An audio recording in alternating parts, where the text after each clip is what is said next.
Good afternoon and welcome to the April 1st, 2026 Planning Commission meeting. I will now call the meeting to order and lead you in the Pledge of Allegiance. I pledge allegiance to the flag of the United States of America and to the republic for one nation, under God, indivisible, with liberty and justice. Zoom webinar participation is available for members of the public. The Zoom webinar ID and link are available on the posted agenda on the city website. Will we please have a roll call?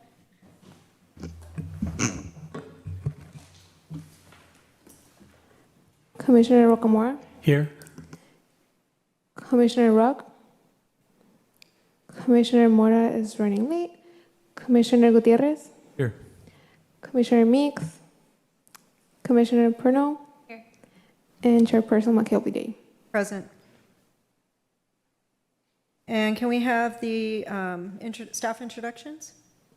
Brisa Salcedo, Administrative Aide. Lisa Brinton, Community Development Director. Courtney Grossman, Planning Manager. Susan Matthew, Management Analyst. Angeline Anzini, Chief Building Official. All right, welcome everyone. General public comments. Public comments are generally limited to 2 minutes per speaker. The chair may further limit the time for public comments depending on the agenda schedule. Are there any comments from the public regarding items not on today's agenda? Welcome. Hi, Peter Zalai. I would like our city to care about its neighborhoods, and I think one of the ways to do that is to offer proactive code enforcement. I have talked with many people over many years about this, but today I learned another issue in our neighborhood, and at the end of Alvin and Cherokee, there is an overpass, what's supposed to be an overpass over 101. It's been there for 50 years, reserved land. And now, for some reason, it's been turned into a construction and demolition site. It's under the purview of Public Works. I know this probably is not the right place to bring it, but you guys do deal with land use. I don't quite understand why there is a construction and demolition site in a residential area. Would you like to have your property backed up to what is a construction and demolition site with all of the dust and debris in the air and these large trucks that rumble by? I'm not understanding why the city has decided to do this. So I contacted the head of Public Works, and he never responds, ever. I've also contacted the chief engineer. Supposedly, these are the two people responsible. So I'm not sure if the Planning Commission has any power over this, but I would like our city to care about its neighborhoods. Not the neighborhoods that you see in presentations and PowerPoints, but the ones which we actually live in. Thank you. Do we have any Zoom participants with the raised hand feature? Would like to make a comment? No comments on Zoom. All right, thank you. With that, we will close public comment. Moving on to consent ID number 26-135. Sorry, I just realized my mic wasn't on. Apologize. Consent ID number 26-135, approval of minutes from March 18th, 2026 meeting. Are there any questions or comments from the commissioners? Commissioner Rocamora? No questions or comments? Commissioner Gutierrez? No questions or comments. Commissioner Pernell? No questions or comments. And I have no questions. Is there a motion with a second? I'll move to approve the minutes from March 18th, 2026. I'll second the motion. All right, with a motion from Commissioner Pernell and a second from Commissioner Gutierrez, we will have a roll call vote. Commissioner Rocamora. Yes. Commissioner Rock is absent. Commissioner Mora. Commissioner Gutierrez. Yes. Commissioner Meeks is absent. And Commissioner Pernell. Yes. Chairperson McKelvey-Day. Yes. Motion passes. All right, thank you. In administrative reports, we have ID number 26-134, the 2025 Permit Center Annual Report. Angeline Anzini, Chief Building Official, will introduce and present this item. Welcome. Good afternoon, Planning Commissioners. I'm Angelina Anzini, Chief Building Official, and with Courtney Grossman, Planning Manager, we'll be presenting the Permit Center 2025 Annual Report, which we shared with the City Council on February 24th, 2025. The Permit Center Annual Report is comprised of the documents listed on this slide. This presentation provides a focused summary of these documents. In May 2025, Community Development came to the Finance Committee to discuss identified issues and staffing resources needs, especially as it related to the processing of tentative map applications in the future growth area, residential units such as accessory dwelling units.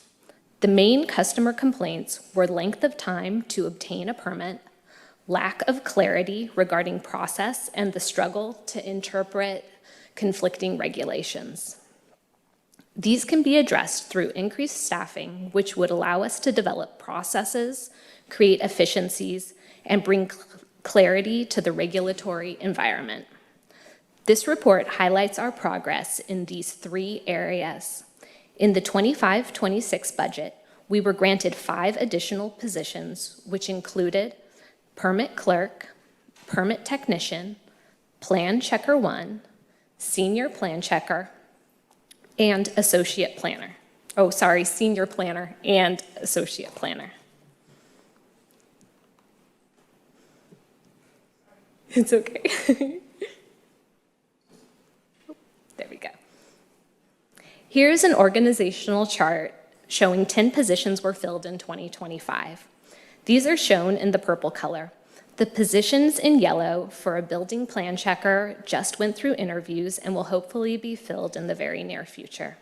Additionally, a senior planner and an associate planner position were filled. When recruitment for the second senior planner position was unsuccessful, there was a position swap for a management analyst, which was filled last month. The department prioritized investment in all employees through structured training, mentorship, and technical professional development. To create a cultural shift in the department, training focused on leadership and management skills development, communication, and improving processes. An outcome of department training is the development of a values and action plan, which provides measurable metrics to track how accountability, collaboration, trust, innovation, and service excellence are seen and measured through our work. Progress on achieving identified measures will be reported in the 2026 annual report.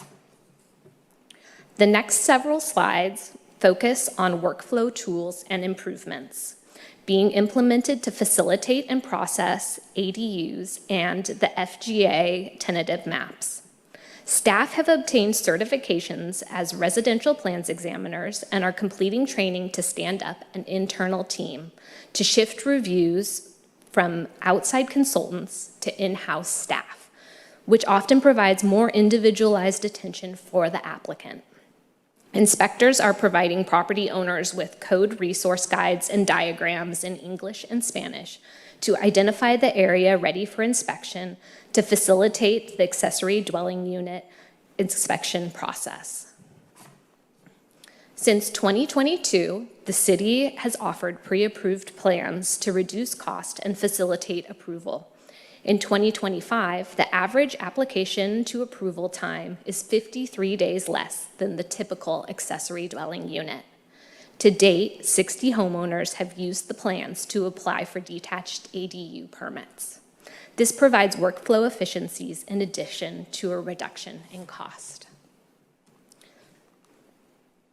This slide shows that year over year, ADU finaled permits continue to increase, which translates into more residential units for our community. In 2024, 114 ADUs were finaled, and the number increased to 140 in 2025. Now, I'll turn the presentation over to Courtney Grossman, Planning Manager.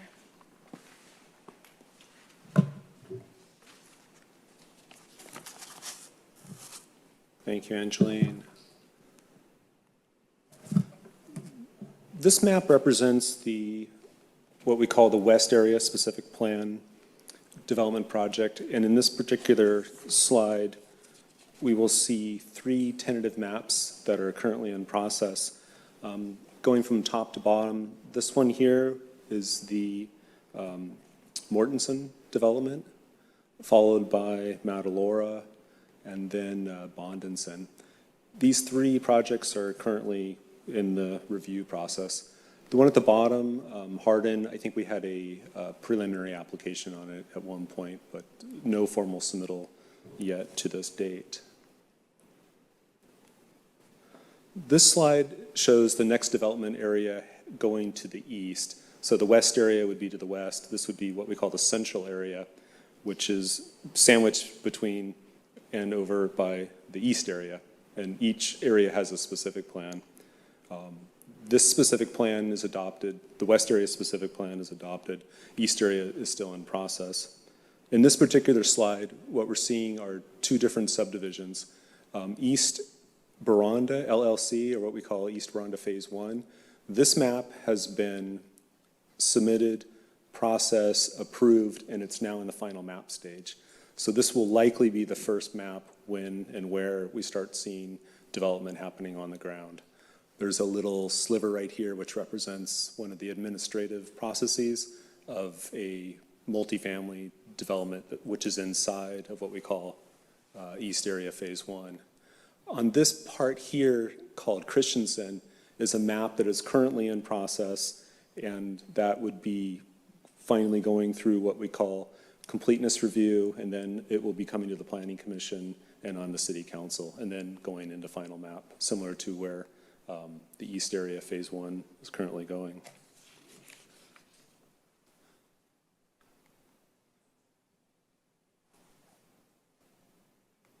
There it is. This is a piece of the East Area. So looking back at the overall map, this is Bronda Road here, this is West Area, this is Central Area, this is East Area. This is a map that is processing in the East Area. And mind you, the East Area Specific Plan is not adopted yet. So this is a process known as SB 330 that is moving along at this point. I believe it's past completeness and it's in consistency review. In this particular case, looking at all the maps, there are about 3,200 lots that are being proposed, of which 1,674 are actually approved. 5 out of 6 of the maps are complete. The rest are going through the consistency review. This slide represents more or less a dashboard showing the various maps and projects in process and where they are in the process. This first column here shows that the completeness review has occurred, and this is where we are now in what we call consistency review. Consistency and completeness used to be the same in one process.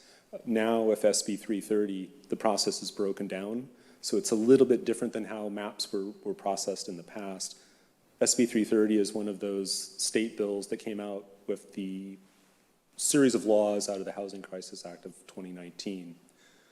In terms of consistency review, it's typically around 60 days following completeness when the consistency happens. And that's for subdivisions that are 150 lots or more, which are all of our subdivisions. Otherwise, it's a second 30-day review period, essentially. 30 for the initial completeness, and then 30 more for consistency, in this case, 60, because of the map size, or the number size. And then we head into what we call tentative map approval, and we see 3 bars here, or sections that are filled in. And then onto final map. Of course, none of them have gone to final map yet. We think that Phase 1 East Baranda, they're telling us maybe summer for construction. So this final map, I'm assuming, is going to be going to council very soon. I would say within the next 60-ish days in order to maintain a schedule for summer construction. And then once that happens, once the final map happens, we're going to start seeing improvement plans resulting in construction on the ground, curb, gutter, sidewalk, infrastructure, finally slabs, and then 2x4s, what we call sticks in the ground, vertical construction. and that would happen here at the building permit phase. This one here where I think I saw a site plan review somewhere, maybe I'm mistaken, is that apartment building. That would be that sliver that we saw as part of the East Baranda Phase 1. This represents more or less a timeline of how that SB 330 process works. It's all embedded in state law in terms of process. First, an application comes in called preliminary application, and then after that, the formal application, or what is called the full application, would occur. This has to happen within 180 days following the submittal of the pre-app. And then after that point, the full application goes into these reviews that we just spoke about, where the completeness review happens in the first 30 days. And then from that point, there's a clock that goes back to the applicant, where the applicant needs to stay with the process. And if the applicant doesn't submit within 90 days, then the process starts over again. In this case, I think that happened on one of them, if I'm not mistaken, but more or less, everyone is following this more or less pattern here. And then consistency review, 30 days for the consistency review, but that asterisk represents those lots that have, or maps that have more than 150 lots are gonna have a 60-day turnaround. Below, these are just examples of some timelines in terms of how that process works. You have the pre-app, the full application, completeness review, a resubmittal on one of these review cycles, completeness, and another review cycle, and then off to consistency. And Angeline.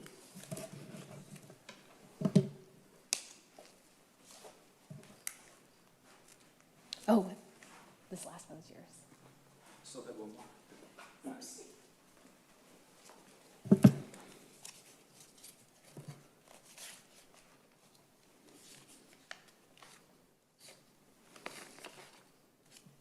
I missed this one, sorry. This is the dashboard.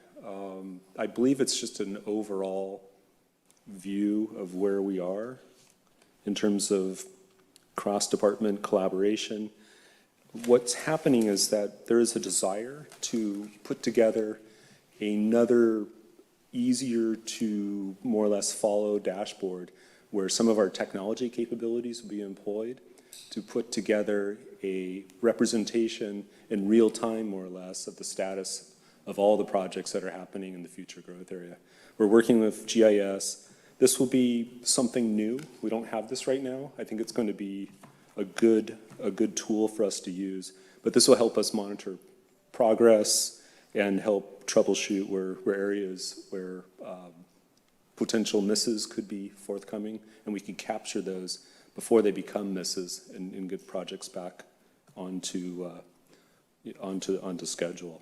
This will help with a number of issues such as forecasting staffing needs and resources, and making sure that projects are being handled properly. Now I think it's your turn. Sorry about that.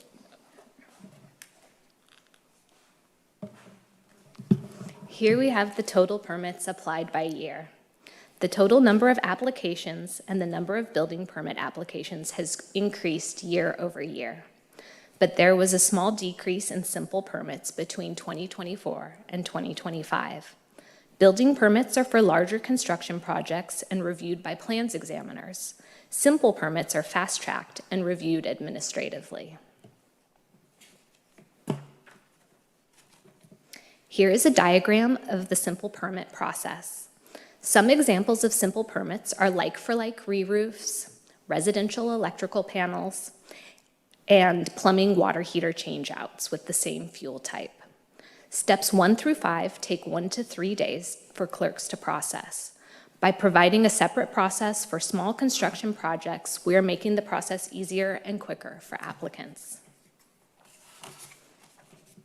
The building permit process is for everything requiring plan review, from small residential bathroom remodels and additions to a new ADU or new commercial buildings.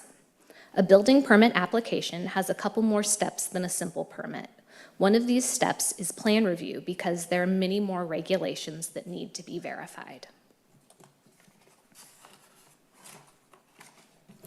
This chart is available on the Permit Services website and shows the turnaround times for plan review of different types of projects. For example, when a new commercial project gets reviewed, the reviewers have 15 days to write any corrections or approve. If there are corrections, the applicant will address the corrections and resubmit for second cycle. City staff have 10 working days for the second cycle, 5 for the third, 3 for every cycle after. An on-time review is when city staff meet these goals. This timeline chart allows us to communicate how long the process takes to the applicant. In 2025, 7,523 permits were reviewed by building plans examiners, and 84% of those met the timelines shown on the previous slide. Since construction projects vary so much, this data allows us to monitor our performance and check we are delivering the promised level of service.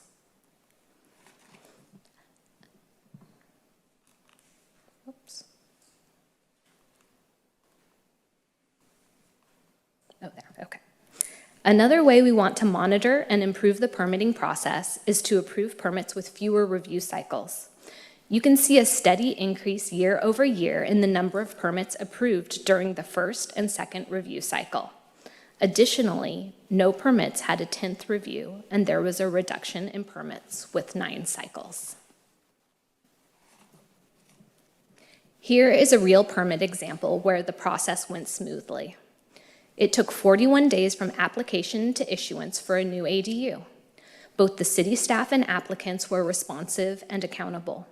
This ADU only took 2 review cycles to approve. Here's a more complex project. It's another real permit example of a commercial tenant improvement. This one took 226 days from application to issuance, but when you look at the timeline, city staff met their timelines and the delay was with the applicant's response. Staff continued to communicate, grant extensions, and eventually get the permit to issuance. And now back to Courtney.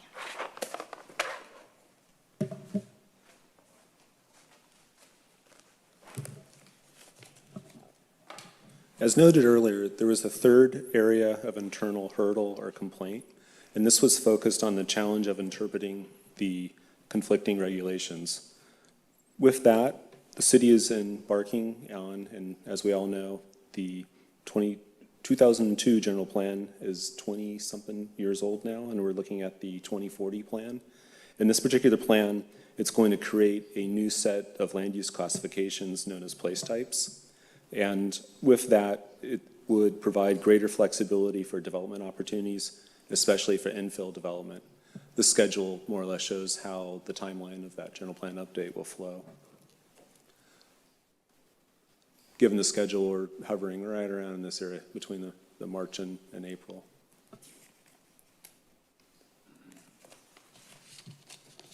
In terms of the zoning code update, and mind you, back in 2025, the building code was just updated, and that will be enforced for the next 3 years, if I believe I'm correct on that. So the zoning code update is going to be following on the heels of the general plan update, which is typical. However, in this case, there are 3 phases that are put together. One of them is to look at bridge documents, and we've seen Jonathan's presentation in the past about how that's going to work. But these are the phases that are put together. And the objective of this process is to clean up the rules that are basically behind right now because of state changes in their regulations, which preempt local zoning regulations, fix some known concerns or issues that we're experiencing with our current code, and then move into the rest of the phases, which will hopefully, and the idea is to provide objective standards, meaning that more numerical approach to review would happen rather than what we call discretionary or subjective decision making, and this would help streamline the development review process. And this shows how those phases of that plan would work. I think that's It's yours. Is there one more? I did it again, sorry. The highlights. And this is our highlight slide. In terms of some numbers, at the front counter, I think we're looking at 1,564 customers on an annual basis. Planning applications, this one shows 535. That number fluctuates. In some years, it could be higher, in some years lower. I think it was at around 440 the last time I looked, going year to date. Fire prevention, you can see the numbers, the front counter visitors, and that's very much integral to overall operations in terms of life safety and reviewing of plans, documents, and development. Development engineering, their counter visits hovering around 1,000. Code enforcement, cases open, cases closed. These are stats and document the performance and the metrics of the flow of activity in the permit center. And all 5 of these components are part of that package. How was yours?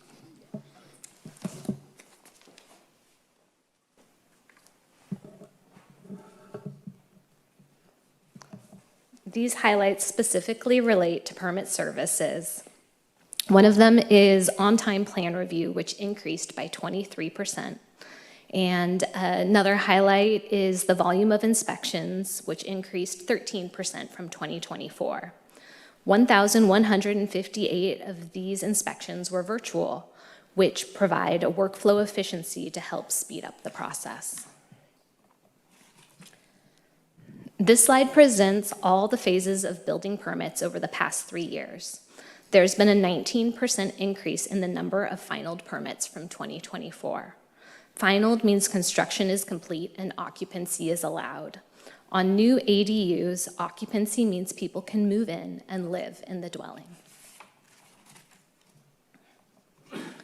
To wrap up this presentation, here are some photos of permits which were finaled in 2025. The city's new Hebron Family Resource Center, Raising Cane's at Northridge Mall, the Monterey County Social Services Department, the Palma High School gym renovation, and a new Planet Fitness on South Main. Thank you. Do you have any questions? Yes, thank you for your presentation. Are there any questions from the commissioners to members of the city staff regarding this presentation? Commissioner Rocamora? Yes, thank you for your presentation. For your plan checker, you say you hired someone new. We are in the process of hiring 2 new plan checkers, yes. Okay, because right now you guys are subcontracting it out. We're both subcontracting it out and doing the plan reviews in-house, but we're working to stand up an ADU team that will, so that we can keep all of the ADU reviews in-house.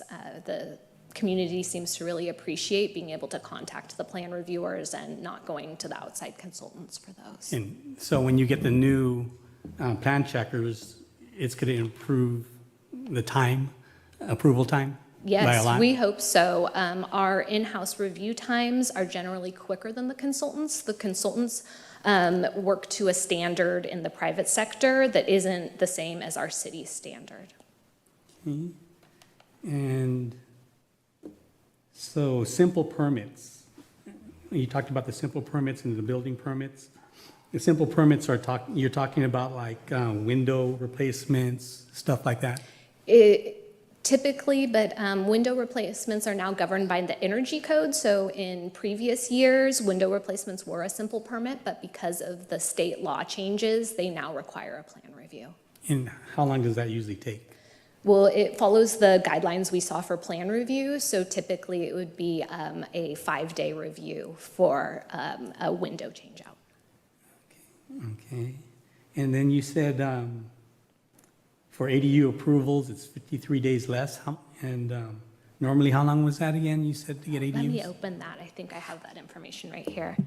So we took the averages of all ADUs, and we also took the averages of all the pre-approved plans. And so it was on average 137 days to approve an ADU, and that was designed by a designer, but the pre-approved plans were reduced to 84 days. Okay, so the plans that are, that the city has pre-approved, those are actually faster with the city? Yes, they're typically faster, but they don't offer the same flexibility. You have to go with that floor plan, but at the same time, you aren't paying a designer to design them, so you can just pull them off the website. It's also time. It doesn't take time to work with somebody and do all of the work to create a set of plans. It's already there. So as long as it fits in your backyard, then you're Yes. okay? Yes, and we went through a process of looking at all of the ADUs we had received to date through 2022 to figure out what sizes were most popular. And so we chose our sizes specifically based on what the public had applied for. And then we also looked at the development impact fees, school fees, and set them so that, you know, they're 749 square feet, and it would be at the best cost for the people that are utilizing them. Okay. The reason why I asked is I'm getting a ADU built right now. It's 749 square feet. During the process, I talked to Courtney and Lisa about it. They were doing plumbing, and I looked and I go, why doesn't it have fire sprinklers? So what is the code on that? Yeah, so fire prevention is the one that usually makes that decision, but if the original home does not have fire sprinklers, then the ADU is not required to have fire sprinklers. But if the original home does have fire sprinklers, then the ADU does need to have fire sprinklers Okay. as well. So I did mention to Courtney, it was approved, and my house has fire sprinklers, so luckily I caught it. Oh, good. Before everything else was done, so they were able to, it did set me back because we have to get it approved, but it was Yeah. very simple with ADUs, so. Yeah, But, there's an increased cost involved, but I think the protection to your investment is well worth it. Yes. Yeah. But like I was saying, it should have been, before they approved my plans, it should have been on there, right? Yes, absolutely. So that's something that we're talking about, to me, it's, I sit on the plan commission, I see that, and it's, that's something that we have to, turn our eye on, like, how many of these are getting passed. Yeah, definitely. Without- We need to look at those things and fix them. And have you guys, I think one more, you hired more inspectors? Yes, we did. We hired one more inspector last year, but we had hired, I think, 3 more before that. Okay, because that's one Or of the things. backfilled. Yeah, that's one of the things that contractors, it takes a while for them to come out, because there's only so many inspectors. So typically, we do next day inspections. So when somebody calls in, if you call in the afternoon, like this afternoon, we will schedule you for tomorrow afternoon. And so 1 working day notice is what we do need to send people out to the job site. Yeah. All right, thank you. Yeah, no problem. All right, any questions, Commissioner Mora? First of all, I'm so sorry I was late. I'm coming from South County and there was just more traffic than normal.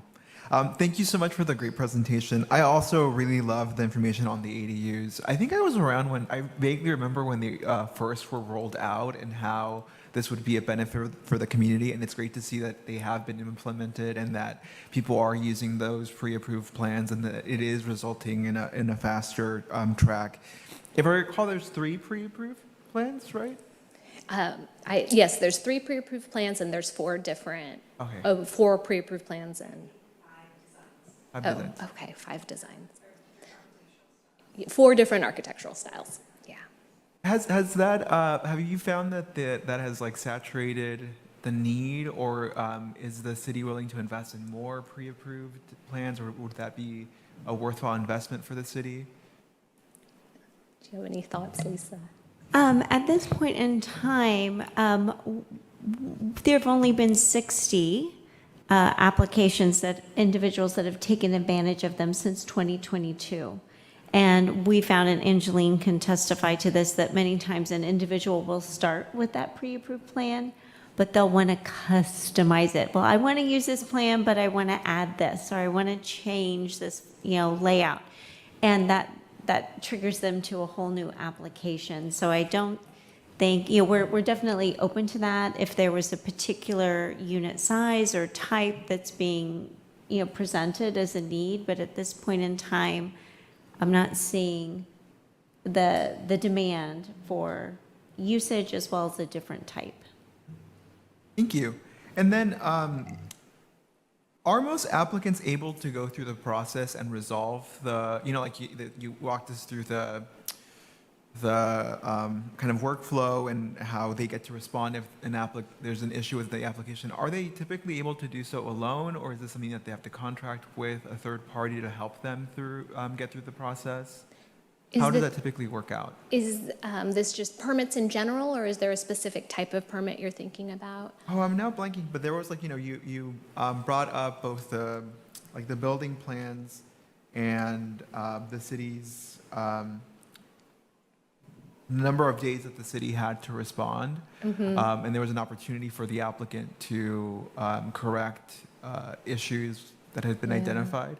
Are most applicants typically able to resolve them on their own, or is that like a contracted fee? We see a huge range. We see situations where somebody definitely needs a designer because they're not familiar with the process. And we also see certain applicants who don't use a designer or an architect, and maybe they have some sort of construction background, and they get through the process super quickly.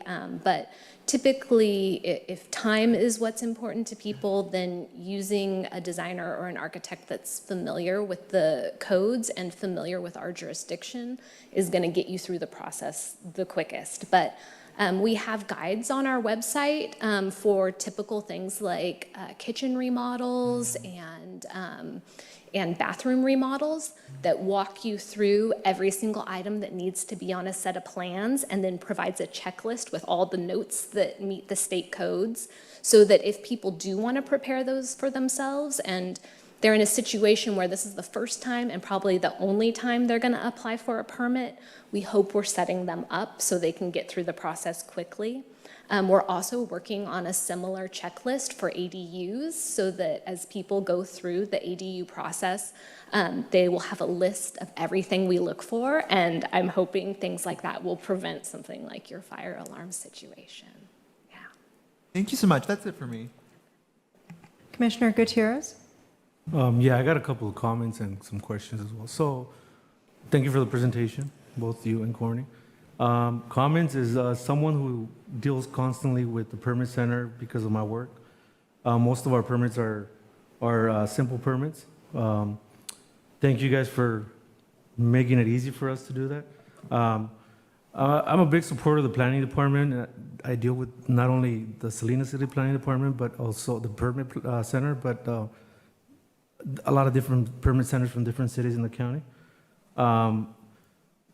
And I said this before, I think Salinas, the permitting fees are very reasonable compared to other cities that we work with, especially on the simple permit. So, thank you guys for that. The virtual inspection for simple permits, it made things so much easier for all of us contractors that use that, just because it allows us to keep working and keeps the workflow going to where we don't have to schedule around the in-progress inspection and just call for a final, which is great. I love that. So there's a lot of great things that I love about the city, about the permit center, and I do have a couple questions. So one of them being, Salinas is notoriously bad for site work, unpermitted work. What are we doing to combat that? What are we doing? Do we have any, or have we thought about maybe having, like, I know the inspectors don't work on the weekends, but maybe like ever so often just having an inspector work on a Saturday and just kind of drive around Salinas, and because there's so much unpermitted work that goes on in Salinas, especially on the weekends and on the long holiday weekends. But that's not only not fair for the contractors, but it's also lost revenue for the permit center. So that's something that maybe, I don't know if something along those lines, as far, like I said, having an inspector work randomly on a weekend or something like that, just an idea. My other question that I brought up before was, I specifically deal a lot with with the roofing permits, being that, I work for a roofing company. Those simple permits, pulling a re-roofing permit, is there anything we can do in regards to a lot of owner-builder permits for roofing? I know that there's certain guidelines that they have to meet in order to qualify for that owner-builder permit, but I can guarantee you 99% of the people that go get an owner-builder permit, they're not doing the work themselves. They're enabling the people that do site work. I know this firsthand because I know many guys who that's their way of operating. They tell the homeowner, get the permit, I'll do the work for you. They're not licensed contractor, and that's kind of taken away again. It goes back to the contractors that are losing out on that. And is there anything that the permit center, that the city can do to maybe, enforce that those guidelines that are supposed to be met to obtain the owner-builder permit are followed? I believe, if I'm not mistaken, is that the work has to be done by them and not contracted out to somebody else?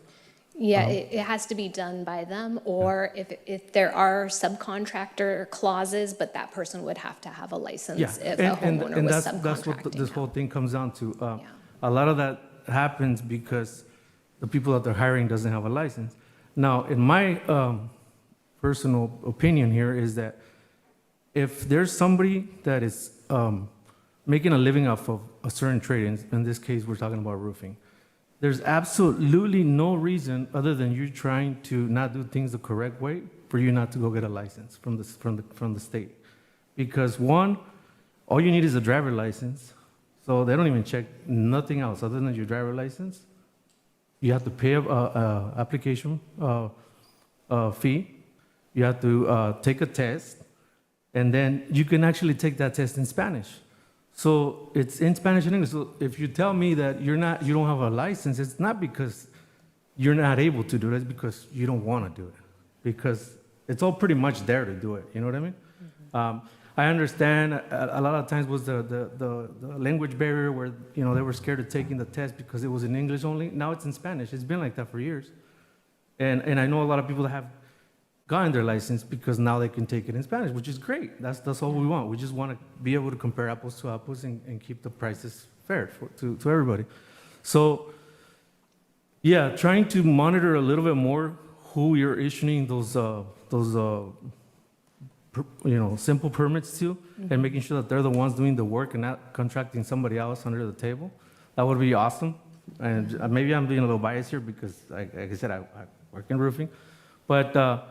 Those are concerns that I hear all the time from other roofing contractors, and I've been doing this for almost 30 years. Mm-hmm. And I think, right now what we're seeing like never before is the planning department and the rules are really catering to the developers, to the contractors. So they're being a lot easier to work with. Like the rules are easing up a lot. They're working with us a lot better. And I love that because that's what it's supposed to be, right? It's supposed to be, you do things right and we're going to compensate you for doing things right. You go get your license, you get your permit, you apply for the permit, you pay your fees, you call inspections. That's just the way it should work. And so thank you guys for that. Those are the questions I had regarding, is there anything we can do to monitor that a little bit better and also the inspector on the weekends type of thing? And then another question I had was, so a simple permit for a re-roof, it's basically a like-for-like material. Mm-hmm. So if I go and I remove shingles and I'm going to install shingles, it's a simple permit. But lately, it's been a little more difficult for contractors to get a permit, or takes a little longer when it's changing materials. So, for instance, if I have a shake roof and I'm going to put a shingle roof now, a composition shingle roof, an asphalt shingle roof, now it's no longer a simple permit. Now it needs to be reviewed and all that. But I get that's it's understandable, right? A lot of the people that are doing that is not by choice. It's because the insurances are threatening to cancel their policy unless they change from a Class B to a Class A roof, So regardless of whatever the permit center approves it or not, we have to do something to help the homeowner because that's what they're telling me. I tell them, well, I got to apply and make sure that they're okay with us changing from from wood shingles to composition shingles. And they tell me, well, I have no choice, otherwise they're gonna drop me. You know, can we maybe, could there be like a little bit of a gray area there for those type of situations? Where, like I said, it's not because they're trying to change the look of the property or the house, it's just because that's what the insurance is requiring them to do. And Courtney knows what I'm talking about on this one. And I know, you know, these are just points that I'm bringing up to maybe you guys, because you guys are the right people to talk to about this, that you guys can kind of, you know, toss the ideas around and stuff and see what could be done. All in all, like I said, great job. I love working with the permit center here in Salinas. I can't emphasize enough on the fees. And trust me, I just pulled a permit in Union City for a 1,200 square foot re-roof, and it was almost $2,500. That's why I emphasize how great the rates are here in Salinas, because there's cities, Pacific Grove is another city that has really high rates for simple permit fees and all that. So yeah, I love you guys. You guys do a great job. Just kind of toss those ideas around, those comments that I've made, and then see what comes out of this. Absolutely, yeah. All right, Commissioner Purnell? Well, I am not a construction permitting expert like Commissioner Gutierrez, but I do appreciate your presentation. I just had a quick question about, you had a slide that had the future growth area developments with the number of units on there. I think my broader question would be, is that something that contributes to like our arena number? Because I know we talk a lot about that percentages of affordable housing. So on that chart, do we know what percentage of that is going to help us move towards like our compliance from the arena perspective?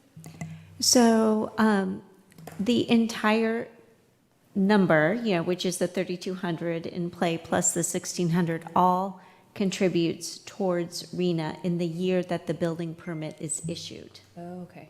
And so it's at the time of that issuance for construction that we then count it.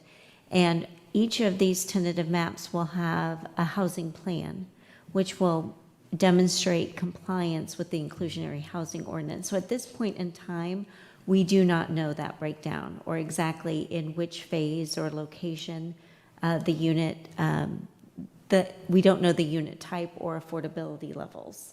But that is coming, and it will then be logged in our RENA tracker. So the year that the permit is issued. Issued, So, that it's counted, correct. thank you. That's all I had. All right, and I have a couple questions. You can stay on this slide. I actually had just a real quick one. Why on East Veranda Phase 1 at the bottom does it say not applicable for site plan review?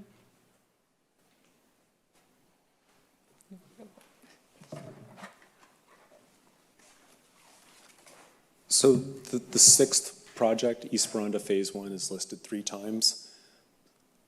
What's really happening here in the way this is being shown is that the 415 dwelling units that are represented right here is part of this map that's already been approved. It's going through the final map process now. These are just components of East Veranda. So it's East Veranda Phase 1. It's the same project. These are 50 dwelling units in 3 apartment buildings, and these are what we call model homes, which will be part of the 415. The 50 are part of the 415. In this case here, site plan review isn't applicable to the model homes. The way this has been put together is that it grouped East Veranda with these other 2 kind of sub pieces of East Veranda. And sorry if I didn't make that more clear. Okay, yeah, I was asking because I thought in my mind that the model homes would have to be built first, right, in order to sell the other ones? So that's why I thought, well, why would that be not applicable? Would they need to be approved? Yeah, it skips Nor site even plan be review. built, you know? It goes straight to building permit. Okay. In fact, there's an oddity with model homes. They actually can be constructed prior to the final map being recorded. It's risky because okay. you got to be really Just in careful. case. Yeah, you got to put the house in the right spot because the map isn't done yet.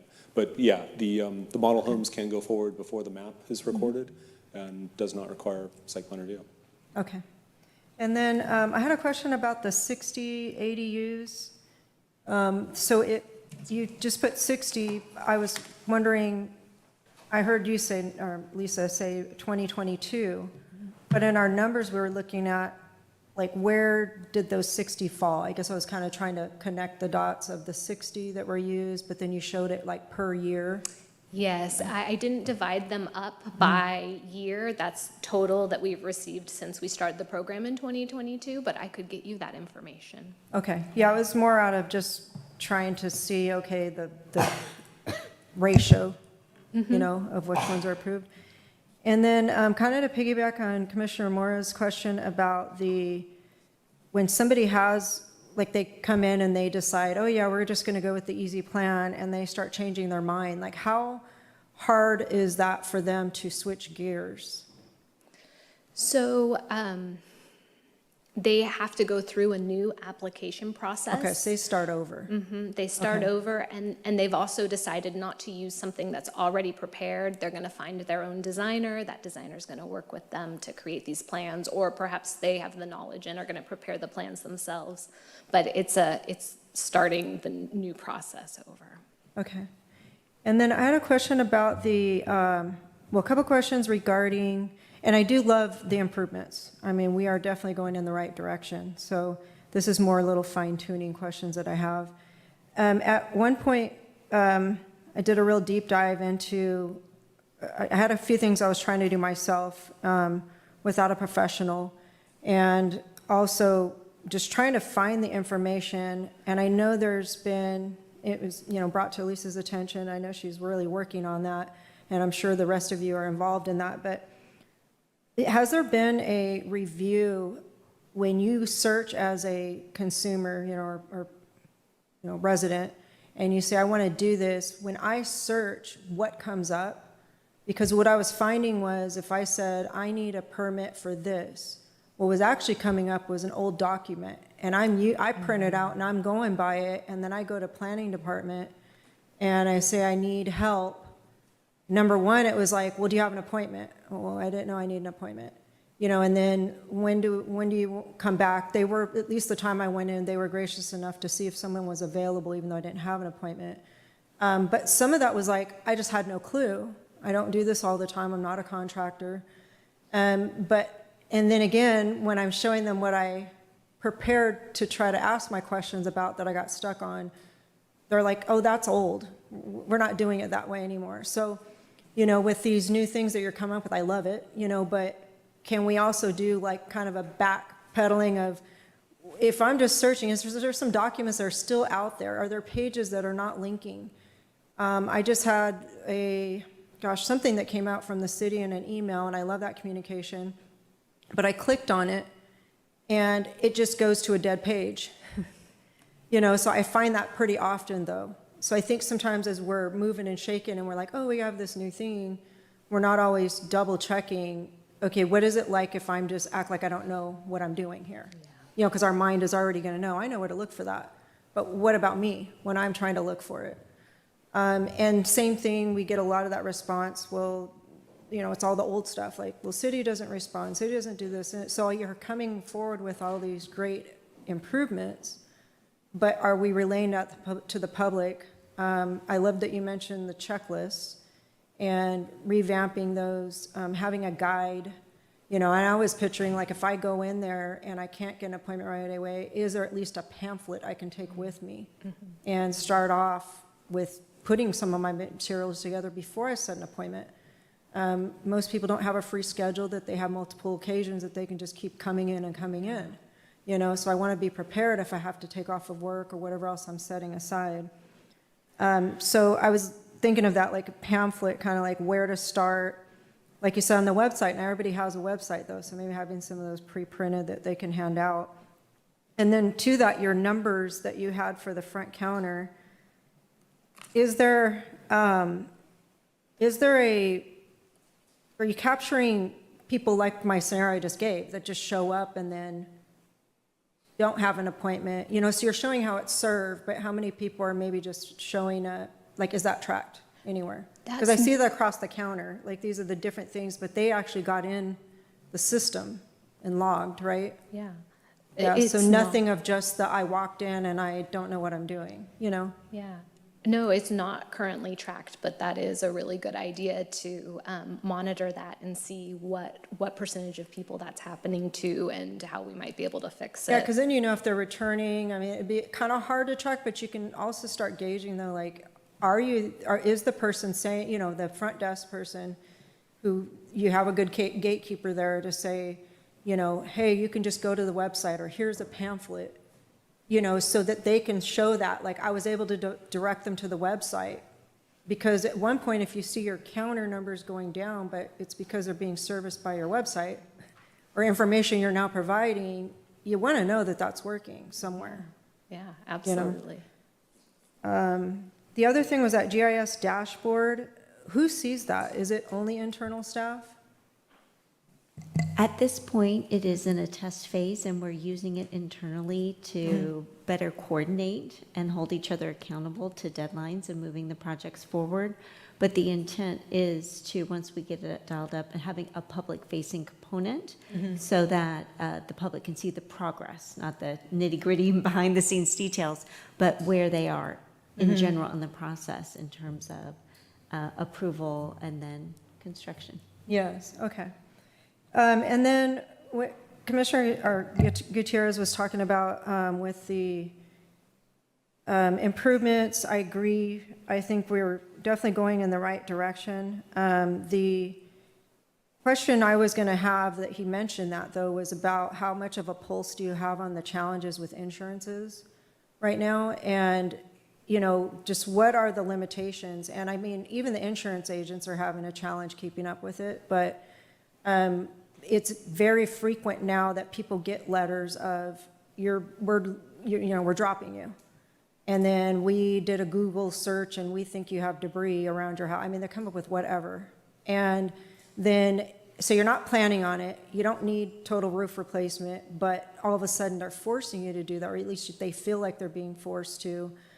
And it's not your problem, but at the same time, it's like to correctly customer service your community, you know, having at least a pulse on, like, yes, we do get, that's what's happening, this is what we've heard, or, you know what I mean? Like, there's got to be something that we work together on this, because it's been a real scary thing. And but for California, I mean, that's all I hear is people, you know, that they just can't get insurance. So now they have to just plan for not being able to have insurance. But things that we can kind of work around that system, you know, of, is there a way to at least reduce the cost, because this is an insurance forced thing, and yes, you want to make sure your box is met, because, well, we don't have that in the simple, but we have it over here, so you have to go over here. But is there a way to be a little bit more flexible with some of those, with maybe there's a request they can have of, can I have a quote unquote something like a special review? Do I really have to go to simple, that somebody a little higher up could look at it and say, you know what, this does fit, we're just gonna make this one little exception, allow it to stay that way. You know, because I was thinking the same thing. I mean, it's a huge cost already, if they can even do it, you know, and then, you know, what do you do? If you have a mortgage, you have to have insurance. So it's like, it's been really trying times with that.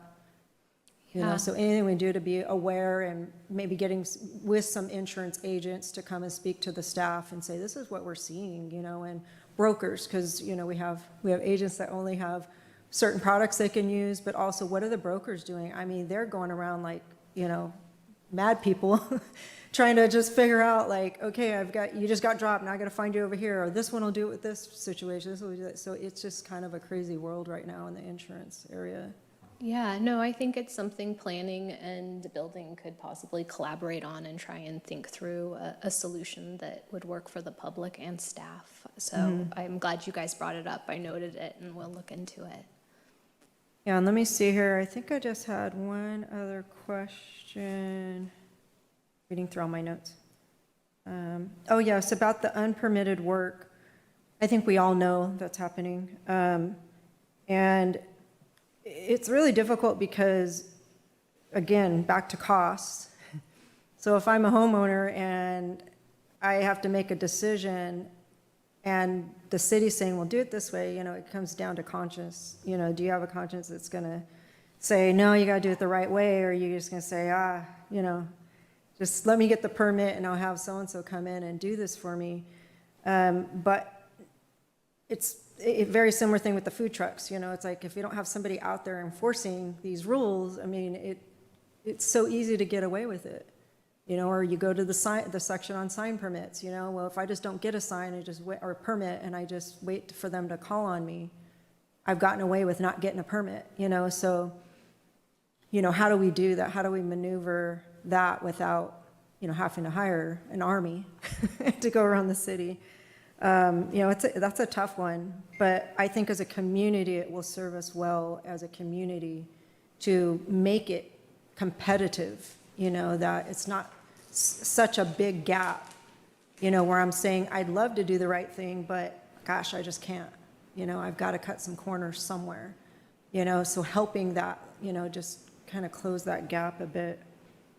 And I think that's it. My other thing was about the insurance, but we already talked about that. So thank you again. And now we'd like to open for public comment. Are there any comments from the public regarding this item?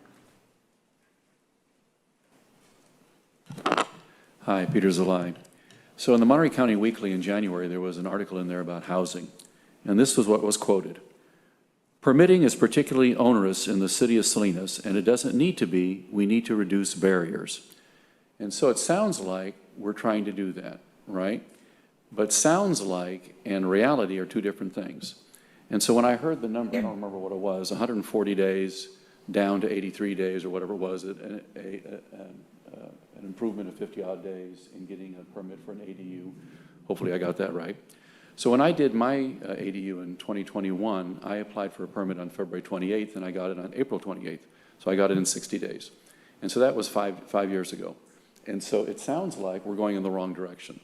And so, and I remember writing to you in 2021. So it's nice to put a face to an interaction.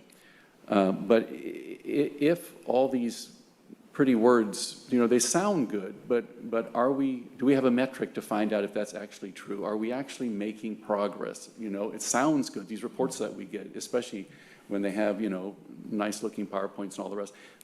But you know what I'm saying, are we making real progress? Because I hope so, I hope so. I hope that next time the Monterey County Weekly writes about us, it won't say that permitting is particularly onerous in the city of Salinas. It doesn't need to be. We need to reduce barrier. I hope they're going to say something different about us. Don't you think? That's my hope. Yes, thank you. And do we have anybody on Zoom? If you're on Zoom and you have a question, you can do the raised hand feature. No comments on Zoom. All right, thank you. And we'll close public comments. Are there any additional questions or comments from the commissioners? Commissioner Rocamora? I just have a comment piggybacking on to what Commissioner Gutierrez said about code enforcement on the others. You know, we all have our wish list, and you know, I agree with you because there's a lot of stuff that's going out there, but the city has a budget, and we start talking about having people work on the weekends. Now we're cutting back on a lot of things that we could do in the city. Now you're going to see on the social media, why are we spending money on that? And they're, policing us while they should be fixing the sidewalks. Or you see what I'm saying? It starts a whole new problem with the city. But I understand what you're saying on that too. And for owner-builder, I know you're saying the owner-builder getting a permit. The main thing is getting a permit. And you can't police an owner. Reason why I say that, because I do a lot of handyman stuff myself. But it's just like a contractor like yourself, okay, not all contractors work on the job. They're the ones with the permit. I mean, they're the ones with a license, all that. How do you know the guys they have working are even qualified? Did they pick them up over at Home Depot or whatever? So it's a fine line that you're going to have to, when you're trying to police somebody with an owner, builder permit. That's what I'm just saying. You know, you see where I'm coming from? Because I could be out there and do it, and I'm doing some of it, then I call, hey, Juan, you know how to do it, can you help me? Mm-hmm. You'd be out there helping me because you're my friend. So now we're getting code enforcement coming out saying, well, you're not the owner builder. You see what I'm saying? Now that's what's going to be hard. And then, but like I say, the bottom line is, because I look at the city as a whole, And we look at our budget. I watch that, and, you know, and I see that city of Salinas needs a lot of work, but it all takes money. Okay, so that's where, you know, like the private party is coming in, and that's what we need. And I see this all the time. People don't like the private party coming in with the money, but that's how city of Salinas works. You know, I think all cities work. You know, you have to get all these, you know, private money to help build. Okay, but you know, it's just disheartening to see people put down all these people who are willing to help, but it's just like, oh, you're in their pocket, they're in your pocket, they're in your pocket, but the city needs help. I'm born and raised here, and there's a lot of stuff that needs to be done. And little things, yeah, you're right, those are on our wish list, but we need to better Salinas. And that's what we need to do, and that's what we really need to concentrate on. That's why I just wanted to make a comment on that. But I do agree with you. There's a lot of, you know, unpermitted stuff out there. But that's all I have to say. All right, Commissioner Mora?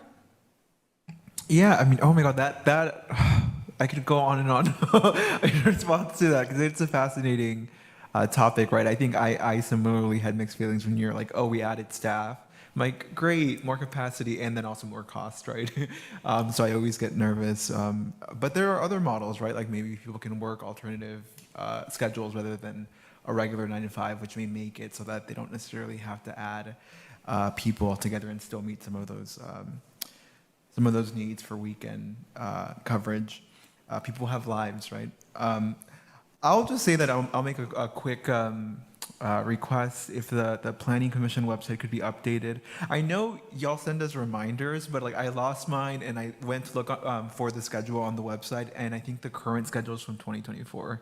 So just please, when someone gets a chance, I am also the most guilty about losing things. So I know I will at some point go back to the website and try to look for it again. But yeah, that's it for me. All right, Commissioner Gutierrez? Yeah, just want to just clarify. I'm not against owner builder permits. Don't get me wrong. I understand because I get that. The owner should have the right to get a permit if they want to do it themselves. And I believe in some cases, is even if you have immediate family helping you, great. You know. But what I'm saying is, the reality is that there's a lot of people preying on that. A lot of people that actually go to the owner and tell them, I can do it for cheaper if you pull the permit. Those are the ones that I'm talking about. And then, I just lost my thought. The other thing was on the so when the city back a few years ago, before this was before COVID, for an inspection, we would have 2 inspections on a roof. In-person inspections, which one was the tear-off or in progress, and then the final.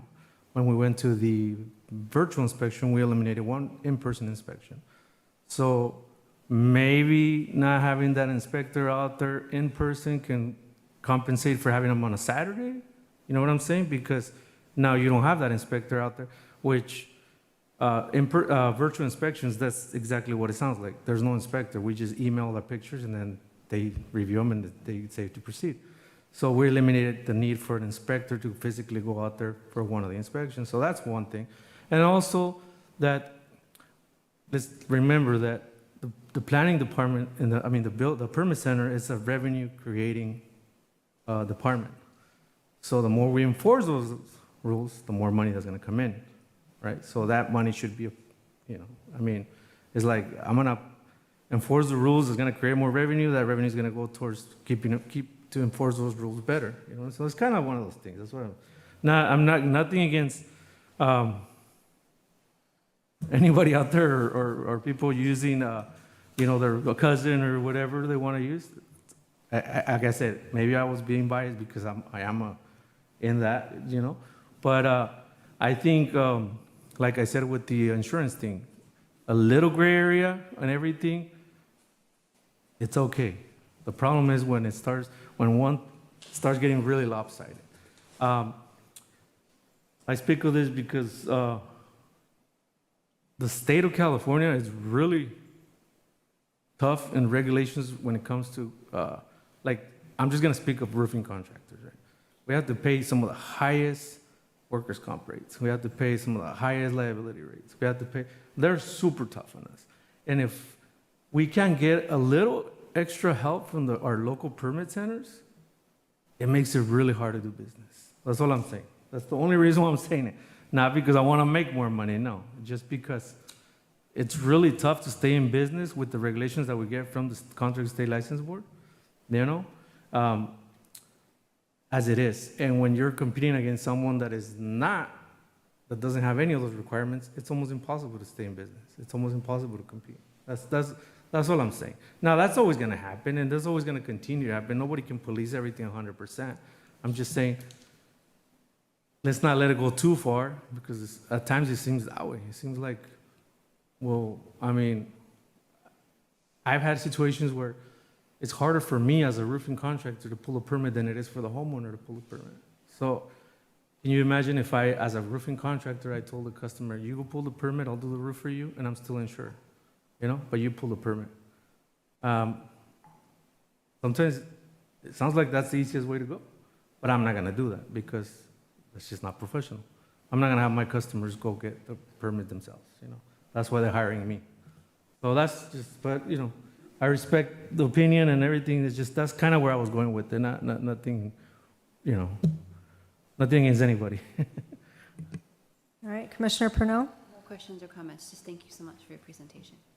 Yeah, and I just had one. I did remember there was something I had in my mind earlier when you're having the timelines and then, you know, kind of getting those numbers. I was picturing like the drive-through when they started having this little blinking thing of how long it was taking them to process the orders. And so they tell you, can you pull up? So they could turn off the light. You know, it's like, just be mindful of that. That's our human nature to want to like meet the goal or the numbers or compete with the numbers. But it's more about the customer's experience, you know, than it is us having some good numbers that we're showing. So anyway, thank you again for your presentation, all the information. Okay, next we have public hearings. I don't believe we have any future agenda items, as Courtney runs back to his seat.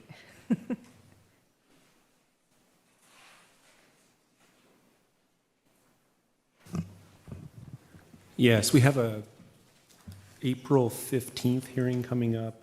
One of our projects went to what we call Notice of Intent to Approve, or NOI, and at least one protest was received. It's what we call residential design review for infill at 110 Chestnut Street. This project includes a state-regulated ADU and a state-regulated JADU. And that is it for April 15. Okay, so we are planning on having a meeting. All those that plan to attend, you raise your hand. And then, oh yes, I would like to say that I used to have in my calendar also the meetings. So you've done our pre-meeting was in my calendar, but I didn't see today's meeting. I kind of know in my head, but when I'm scheduling things, sometimes I'm used to those reminders coming up. So maybe doing a general one, like Commissioner Mora had asked, that would help a lot. Just keep us organized. We could plug the dates through the rest of the year. Yeah, I think so. That would be helpful. All right, thank you. And with that, this meeting is adjourned.